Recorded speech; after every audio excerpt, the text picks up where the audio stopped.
Anda kembali di Sinta Today, pemirsa. Viral di media sosial aksi pungutan liar di Jalan Tol Belmera, Medan, Sumatera Utara. Sejumlah pemuda sengaja berdiri di badan jalan dan menghadang kendaraan yang melintas sambil meminta uang. Berapa lapis itu, Pak? Minta lagi. Medan. Di tol ada penyaman. Ada lagi, Pak. Ada lagi, Pak. Kemana aja polisinya? Kemana aja nih? Posting TikTok. Inilah video amatir salah seorang pengguna jalan di kawasan Tol Belmera, Kecamatan Medan Belawan, Kota Medan, Sumatera Utara, yang memperlihatkan sejumlah pemuda menghadang pengguna jalan dan meminta uang. Dalam video itu, tampak pula sopir truk melempar uang kepada para pelaku pungli di jalan tol itu. Terkait kejadian itu, pengguna jalan tol pun merasa resah, karena selain membahayakan keselamatan masyarakat yang melintas, juga dikhawatirkan tanpa sengaja pengendara menabrak pelaku pungli. Kami sebagai pengguna jalan nih khawatir, Bang. Apalagi kayak gitu kan, seharusnya kan jalan tol nih nggak ada hambatan. Ini jadi ada hambatan, yang menghambat pun orang-orang yang kayak gitu, Bang. Kayak mobil dilemparin gitu, Bang. Jadi nggak nyaman jadi ya. Harapannya adalah tindakan tegas kepolisian untuk betul-betul menjaga biar nggak kayak gini lagi gitu, Bang. Warga berharap pihak kepolisian Polres Pelabuhan Belawan bersama petugas tol terkait dapat segera menangkap dan mengamankan kondisi seputaran jalan tol Belmera itu. Dari Medan, Sumatera Utara, Yuda Bahar, iNews melaporkan.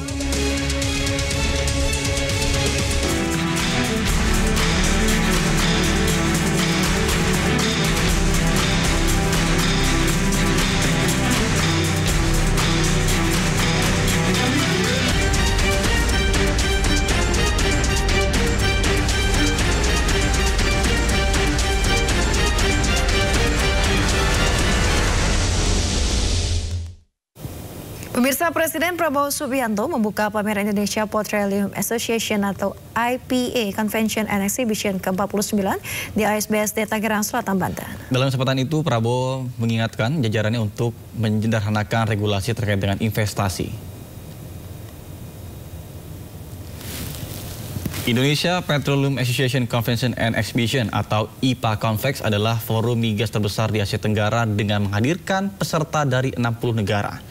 Menteri SDM Bahlil Lahadalia mengatakan IPA Convex ke-49 tahun 2025 bertujuan untuk memperkuat ketahanan energi serta mendorong investasi di sektor migas. Dalam 5 tahun ke depan, Indonesia ditargetkan meningkatkan lifting minyak hingga 1 juta barel. Dan guna mendukung atau mendorong investasi migas lebih besar, Presiden Prabowo Subianto juga berjanji akan mempermudah regulasi investasi. Dan memerintahkan kepada kami sebagai pembantu Bapak Presiden di Kementerian SDM untuk bagaimana caranya agar lifting kita naikkan dan harus bisa mencapai di angka 900.000 sampai dengan 1 juta barel pada tahun 2029 dan sampai dengan 2030. Karena itu izinkan saya melaporkan kepada Bapak Presiden bahwa potensi migas kita dari 128 cekungan itu masih ada 68 cekungan yang belum diapa-apain. Nah, sekaligus kami umumkan bahwa masih ada 60 wilayah kerja yang kita akan tenderkan pada waktu 2-3 tahun ke depan. Nah, 60 ini atas arahan Bapak Presiden, kami mohon arahan kalau memang bisa kita cepat laksanakan maka kita akan lakukan. Bahkan di beberapa area seperti di Selat Makassar, lapangan Gen North, itu area lama tapi pengembangannya yang harus kita lakukan. Yang berikut contohnya juga di Natuna. Di Natuna itu ada sekitar gas kita itu ada sekitar 222 TCF. Namun memiliki CO2 72%. Ada yang 45%. Bahkan minyaknya ada yang 30.000 barel. Artinya apa? Cadangan kita masih cukup. Tadi saya diberi laporan sekian puluh blok migas yang siap kita tawarkan secara besar-besaran. Saya minta badan-badan regulasi sederhanakan regulasi.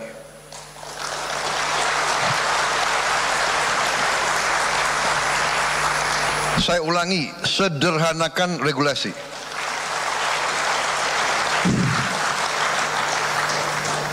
Ini ada kecenderungan, ya, tidak hanya di Indonesia, tapi Indonesia ahlinya. Indonesia ahli membuat regulasi yang demikian sulit untuk kita sendiri. Ini harus kita kurangi. Pejabat yang tidak mau mensederhanakan regulasi akan saya ganti, akan saya copot.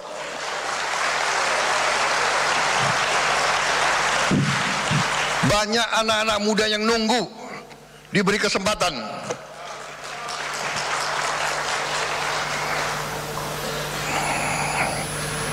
Saya minta dirubah budaya. Kalau bisa dibikin susah, kenapa dibikin gampang? Robah cara berpikir seperti itu. Cara berpikir seperti itu tidak boleh lagi kita biarkan di republik kita yang kita cintai ini, saudara-saudara. Pejabat pemerintah, regulator adalah melayani masyarakat, mendukung, membantu semua pihak yang ingin bekerja di Indonesia. Kita butuh hasil yang cepat untuk rakyat kita. Dunia berubah, yang lamban, yang malas, yang punya pemikiran-pemikiran aneh-aneh harus pinggir, dan kita akan pinggirkan. Kita akan pinggirkan mereka-mereka yang tidak bekerja dengan baik.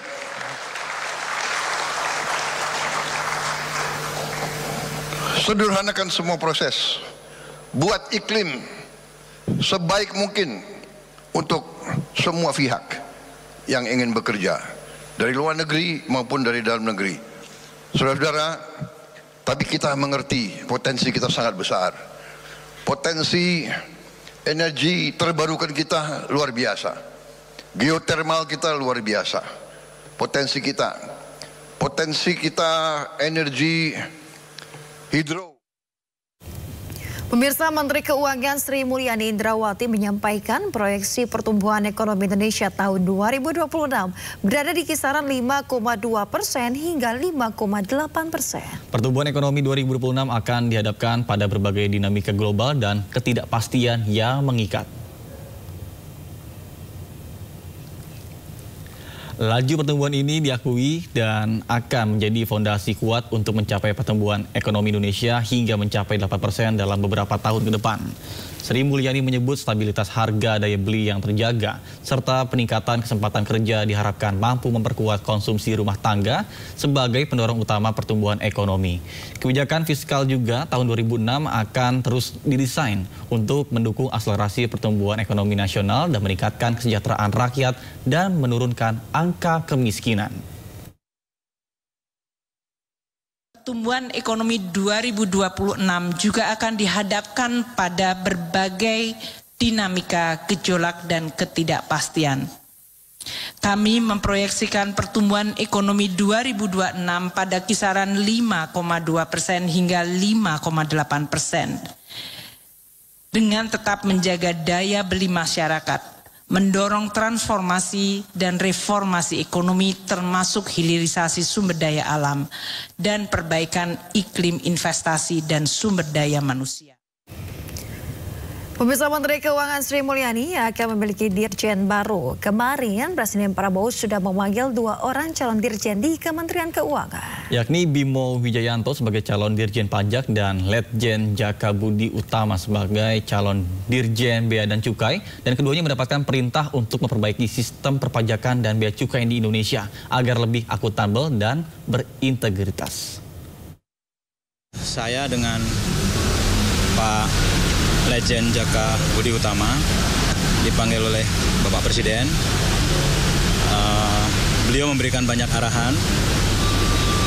Beliau menegaskan komitmen beliau untuk memperbaiki sistem perpajakan Indonesia supaya lebih akuntabel, lebih berintegritas, lebih independen untuk mengamankan program-program nasional beliau, khususnya dari sisi penerimaan negara. Saya diberikan mandat nanti sesuai dengan arahan Menteri Keuangan akan bergabung dengan Kementerian Keuangan, begitu juga dengan Legend Jaka. Pemirsa, Presiden Prabowo Subianto menunjuk Bimo Wijayanto menjadi Direktur Jenderal Pajak yang baru menggantikan posisi Suryo Utomo. Lalu siapa sebenarnya Bimo Wijayanto, dan berikut informasinya untuk Anda.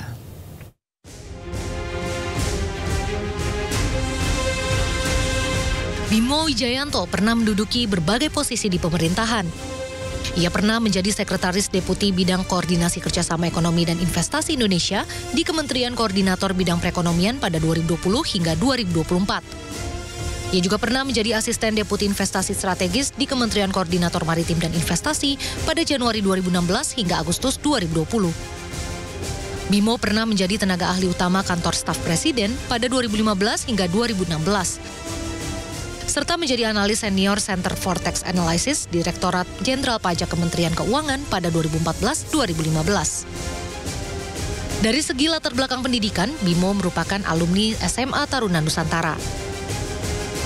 Ia lalu mendapat gelar sarjana akuntansi di Universitas Gadjah Mada pada tahun 2000. Ia lalu meneruskan studi hingga mendapat gelar Master of Business Administration di University of Queensland, Australia pada tahun 2005. Bimo juga mendapat gelar PhD bidang ekonomi di University of Canberra. Hingga mendapat postdoctoral fellowship melalui Hadisusastro Prize di Duke University, Australia. Pemirsa, selain Bimo, Presiden Prabowo Subianto juga memanggil Letjen TNI Jaka Budi Utama ke istana yang disebut akan menjadi Direktur Jenderal Bea dan Cukai menggantikan Askolani. Dan berikut profil Letjen TNI Jaka Budi Utama.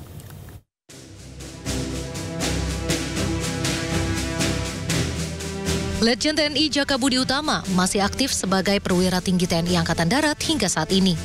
Pengalaman karir Letjen Jaka di bidang kemiliteran sudah cukup panjang sejak tahun 1997. Kala itu ia bergabung sebagai anggota tim Mawar. Ia pernah bertugas di Danionif 115 Macan Lauser di 2004 hingga 2007.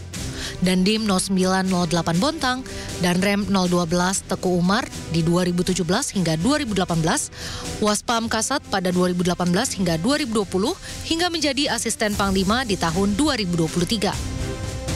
Sementara itu, Letjen Jaka memulai karir di pemerintahan sebagai Deputi Bidang Koordinasi Politik Kemenko Polhukam di 2021. Lalu ia menjabat sebagai Inspektur Jenderal Kementerian Pertahanan selama Juni 2024 hingga Oktober 2024. Hingga sejak Oktober 2024, ia pun menjabat sebagai Sekretaris Utama Badan Intelijen Negara hingga kini. Sedangkan dari sisi pendidikan, Letjen Jaka menempuh berbagai pendidikan militer seperti Akademi Militer, Sesar Kabif, Sesko TNI, hingga Lemhanas RI. Kita beralih ke informasi lain, pemirsa. Pembatasan gratis ongkos kirim barang dalam aturan Kementerian Komunikasi dan Digital.com Digi sempat menuai kontroversi. Terutama konsumen yang biasa belanja online dan gemar menggunakan promosi bebas ongkos kirim. Minat masyarakat untuk belanja online di marketplace atau e-commerce masih menunjukkan peningkatan seiring dengan kian canggihnya alat komunikasi. Berbagai kemudahan memilih barang yang disukai, kemudian tinggal klik dan menanti kiriman datang sudah menjadi realita kehidupan sehari-hari masyarakat saat ini. Apalagi jika ada promo gratis ongkos kirim. Namun di balik promo gratis ongkos kirim, ada beban yang harus ditanggung sejumlah pihak seperti perusahaan dan pekerja jasa pengiriman. Kementerian Komunikasi dan Digital berupaya untuk memberikan perlindungan dengan pemberlakuan peraturan menteri. Hingga berkembang kabar yang cukup menghebohkan, ada pembatasan gratis ongkir hanya 3 hari dalam 1 bulan. Namun belakangan Komdigi mengklarifikasi bahwa permen ini tidak mengatur atau membatasi promosi gratis yang dilakukan e-commerce, melainkan mengatur pemberian potongan harga ongkos kirim oleh perusahaan kurir. Dampak dari potongan harga ongkos kirim dikhawatirkan dapat membuat kurir dibayar rendah, perusahaan kurir merugi, serta layanan yang kian menurun.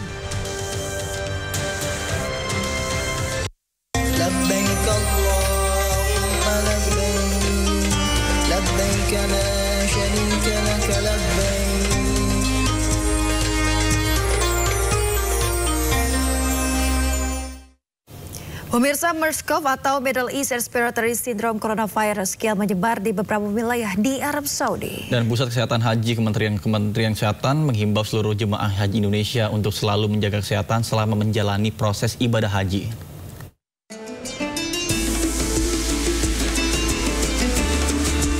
Diduga karena semakin menyebarnya MERS-CoV atau Middle East Respiratory Syndrome Coronavirus di beberapa wilayah di Arab Saudi, Pusat Kesehatan Haji Kementerian Kesehatan mengimbau seluruh jemaah haji Indonesia untuk selalu menjaga kesehatan selama menjalani proses ibadah haji. Jemaah calon haji Indonesia diimbau untuk selalu menerapkan protokol kesehatan seperti memakai masker saat berada di luar ruangan dan selalu mencuci tangan setelah beraktivitas. Ya, jadi MERS-CoV itu kan seperti COVID ya gejalanya, dan itu terjadi memang di Middle East, di negara-negara Timur Tengah. Dan kebetulan beberapa waktu yang lalu terjadi di Riyadh ya, meskipun jaraknya dari Mekah dan Madinah jauh, tapi ada baiknya bahwa kita mencegah ya supaya tidak ada jemaah yang tertular. Maka mohon diterapkan protokol kesehatan. Jadi kalau keluar dari hotel, kalau mau beraktivitas di luar, mohon jangan lupa pakai masker dan sering-seringlah cuci tangan ya, khususnya pada saat mau menjamah makanan. Jadi cuci tangan pakai sabun dengan air mengalir minimal 20 detik ya. Beberapa kasus penyebaran virus tersebut hingga kini tercatat sudah 9 orang terkonfirmasi positif MERS-CoV. Periode 1 Maret hingga 21 April 2025, dari 9 orang, 8 orang terkonfirmasi berada di Riyadh, Arab Saudi. MERS-CoV dapat menular melalui interaksi antar orang, antara lain melalui sekresi saluran pernafasan. Selain itu, MERS-CoV juga dapat ditularkan melalui hewan seperti unta ke manusia. Dari Jeddah, Arab Saudi, Ramdhani, iNews melaporkan.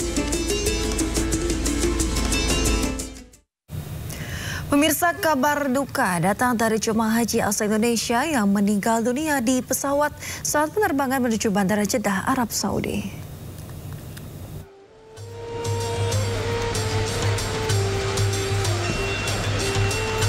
Kusnandar Endi Miharja, 67 tahun, jemaah haji kloter DKG 40, meninggal dunia dalam penerbangan menuju Jeddah.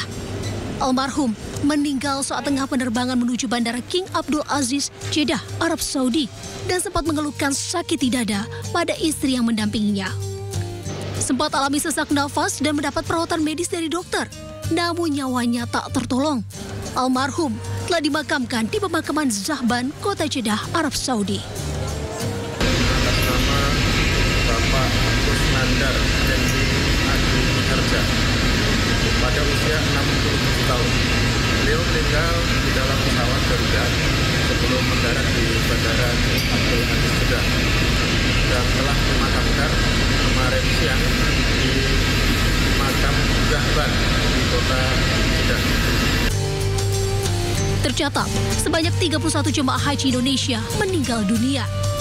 Berdasarkan data sistem komputerisasi haji terpadu, lebih dari 125.000 jemaah haji Indonesia tiba di Arab Saudi. Dari jumlah tersebut, 86.777 jemaah diantaranya bergeser ke Mekah sejak 10 hingga 25 Mei 2025 bagi jemaah yang mengawali perjalanan dari Madinah. Satu harapan penyelenggara ibadah haji tahun 2025 berjalan lancar hingga tiba masa puncak haji. Dari Jeddah, Arab Saudi, Ramdhani melaporkan. Pemirsa sempat berpisah lantaran berbeda keyakinan. Kemudian syarqiyah saat pergerakan dari Madinah menuju ke Mekah tidak menyurutkan niat Fatimah Zahra untuk menemani ibunya yang penyandang disabilitas netra untuk beribadah haji. Di tengah ribuan jemaah memadati Nabawi Kota Nabi, ada kisah haru. Seorang perempuan penuh kesabaran dan cinta mendampingi ibunya, penyandang disabilitas netra, mengikuti rangkaian ibadah haji dari Madinah menuju Mekah. Fatimah Al-Jahro, jemaah calon haji asal Jember dari kloter Surabaya yang seharusnya diberangkatkan dari Madinah ke Mekah bersama suami dan ibunya Junaina, namun berpisah karena terdaftar di dua syarikat yang berbeda. Fatima meminta bantuan petugas daerah kerja Madinah. Kepala Sektor 2 bergerak cepat bernegosiasi dengan pihak syarikah dan mencabut nama Fatima dan ibunya dari manifest agar bisa diberangkatkan bersama secara khusus. Akhirnya membuahkan hasil. Bagi Fatima, haji bukan hanya perjalanan spiritual, namun juga tentang cinta dan kasih sayang serta pengorbanan. Bahagia banget Umi bisa sampai sini gitu. Meskipun dengan kekurangan seperti ini, saya sudah komitmen dari depan. Mata saya juga makanya Umi, kaki saya juga kaki Umi. Jadi nggak usah berpikir yang negatif. Bismillah, bisa alhamdulillah setiap waktu bisa jamaah. Pulang dari Tanah Suci bukan sekedar gelar haji, namun bisa menjadi cahaya dalam gelap dan cinta menuju surga. Dari Madinah, Arab Saudi, Kiki Irfan, iNews melaporkan. Pemirsa, menunggu selama 12 tahun seorang lansia difabel asal Pekalongan, Jawa Tengah menunaikan ibadah haji pada tahun ini. Meski hanya memiliki satu kaki, tidak menyurutkan niatnya untuk pergi ke Tanah Suci.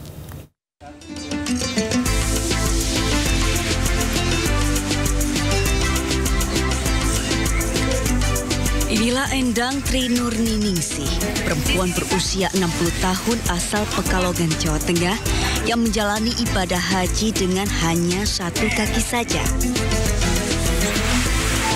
Endang yang sebelumnya berprofesi sebagai guru PAUD kehilangan kakinya pada 12 tahun lalu atau 3 bulan setelah dirinya mendaftar haji akibat kecelakaan mengerikan yang membuat kakinya harus diamputasi.